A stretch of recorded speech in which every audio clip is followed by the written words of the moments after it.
महाराष्ट्र नवनिर्माण सेनेचे अध्यक्ष राज ठाकरे गुरुवारी ठाणे न्यायालयात उपस्थित असणार आहेत।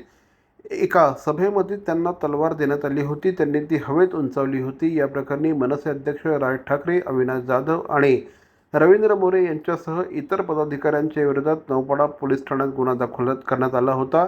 या प्रकरणाची सुनावणी ठाणे न्यायालयात पार पडणार आहे। मनसे अध्यक्ष राज ठाकरे यांनी मशिदीवरील भोंग्याच्या मुद्द्यावरून तत्कालीन महाविकास आघाडी सरकारला कोंडीत पकडलं होतं।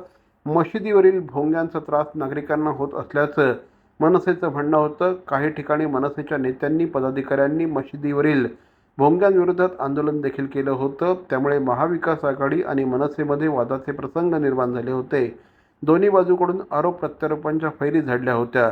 राज ठाकरे यांची एप्रिल 2022 मध्ये ठाण्यात उत्तर सभा घेण्यात आली होती।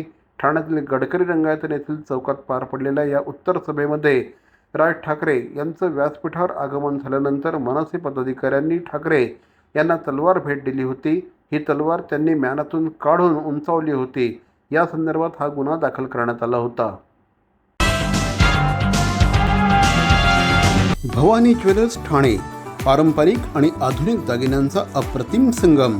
प्रत्येक स्त्रीची पहिली पसंती भवानी ज्वेलर्स ठाणे। नक्की भेट द्या।